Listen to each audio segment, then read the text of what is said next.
नमस्कार। आज हम एक दिलचस्प दस्तावेज पर थोड़ी गहन चर्चा करने वाले हैं। शीर्षक है रामायण दर्शन, धर्म और भक्ति की गाथा।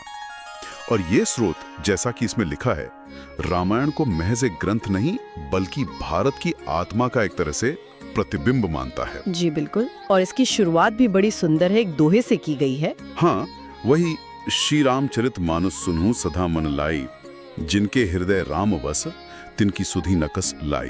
तो देखते हैं ये दस्तावेज रामायण के बारे में क्या खास कहता है। इसमें सबसे पहले तो श्री राम के चरित्र पर बहुत जोर है।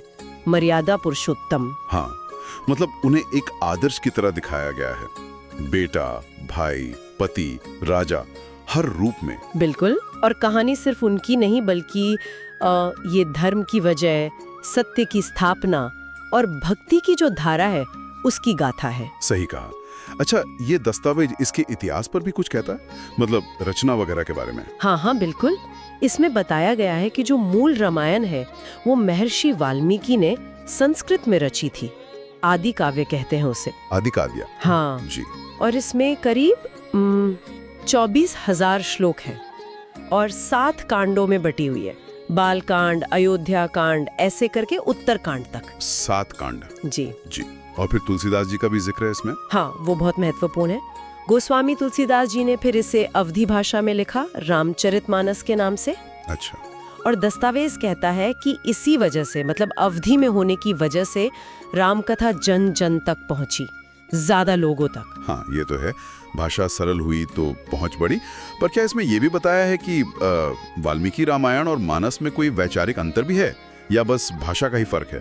देखिए, इस पर बहुत ज्यादा विस्तार से तो नहीं कहा गया इस स्रोत में, पर मुख्य जोर इस बात पर है कि तुलसीदास जी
ही निर्णय लेने की क्षमता। अच्छा, ये दिलचस्प है।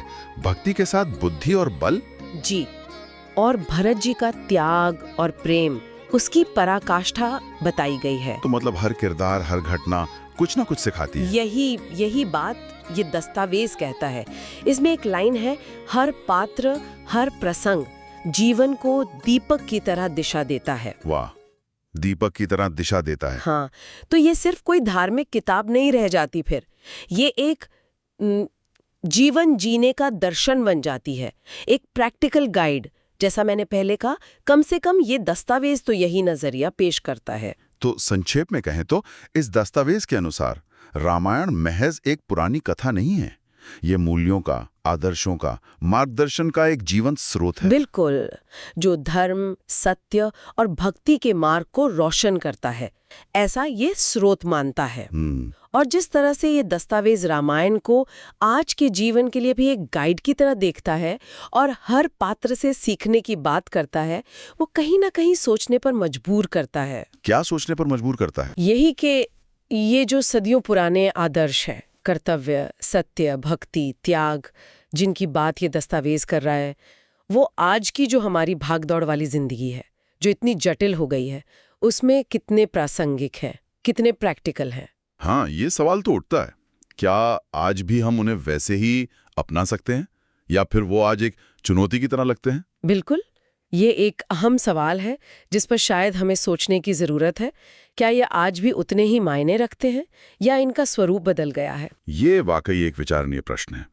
खैर, इस चर्चा को हम दस्तावेज के आखिरी वाक्यों से समाप्त करते हैं। जी। इसमें लिखा है, राम नाम का मंत्र है न्यारा, जिसने जपा उसका बेड़ा पार हुआ सारा। जय श्री राम। जय श्री राम।